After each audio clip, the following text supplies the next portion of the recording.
ബറോസ് കണ്ട് കുഴപ്പമില്ല. കുട്ടികളെ ബേസ് ചെയ്ത് തന്നെയാണ് സിനിമ ചെയ്തേക്കുന്നത്. കാരണം നമ്മൾ സാധാരണ മലയാള സിനിമ ചെയ്തേക്കുന്നതെന്ന് വെച്ച് കഴിഞ്ഞാൽ 2D നിന്നും 3D മാറ്റപ്പെട്ട സിനിമകളാണ് നമ്മൾ ഇതുവരെയും കണ്ടുകൊണ്ടിരുന്നത്. ഒറിജിനൽ 3D എന്ന് പറയുന്ന മലയാളത്തിൽ ഈ പറഞ്ഞ കുട്ടിച്ചാത്തൻ കഴിഞ്ഞതിന് ശേഷം ബറോസ് എന്ന സിനിമ തന്നെയാണ് വന്നിരിക്കുന്നത്. പക്ഷേ ഈ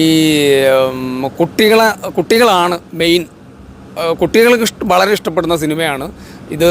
ഫാമിലിയായിട്ട് വന്ന് സിനിമ തിയേറ്ററിൽ വന്ന് കാണാൻ പറ്റിയ ഒരു പടമാണ് ഇത്. വലിയ ആക്ഷനോ അല്ലെങ്കിൽ ഈ പറഞ്ഞ ഫാൻസുകാരെ സന്തോഷിപ്പിക്കുന്ന തരത്തിലേക്ക് ഒന്നും ഈ സിനിമയിൽ ചെയ്തിട്ടില്ല.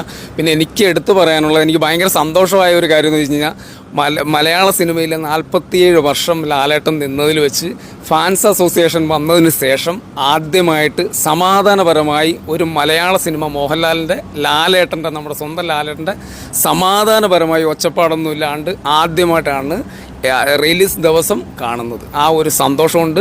ഈ സിനിമ വലിയ വിജയമാവട്ടെ. എല്ലാവിധ ആശംസകളും നേരുകയാണ് ഈ സിനിമ.